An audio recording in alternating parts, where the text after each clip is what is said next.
Ili kuboresha afya yako ya uzazi, wewe baba, jaribu kufanya jambo hili la tatu.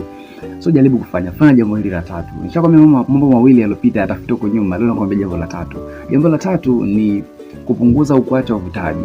Kwa nini upunguze au uvutaji? Kwa sababu uvutaji wa sigara huathiri ya majimaji ya uzazi tunayotoa yafahamika kama semen. Katika namna gani? Katika namna kuu tatu. Ya kwanza, huathiri counting ya sperm, idadi ya sperm unazotoa kwenye majimaji yako ya uzazi huathirika, upungua. Lakini pia morfolojia ya sperm, lakini pia uwezo wa sperm kuishi. Sasa tafiti zinaonyesha kwamba wanaume wavutaji hupunguza idadi zao za shahawa wanazotoa kwenye majimaji yao uzazi kwa 13 mpaka 17. Lakini pia ni sababu miongoni mwa sababu za wake zao kupata miscarriage, yani mimba kutoka. Kama ni Gero Health Program, subscribe usipitwe na chochote. Click neno la blue hapo kisha ka subscribe. Sasa lakini pia hii kufanya ni kupunguza au kuacha uvutaji wa sigara. Sababu sigara hazina faida.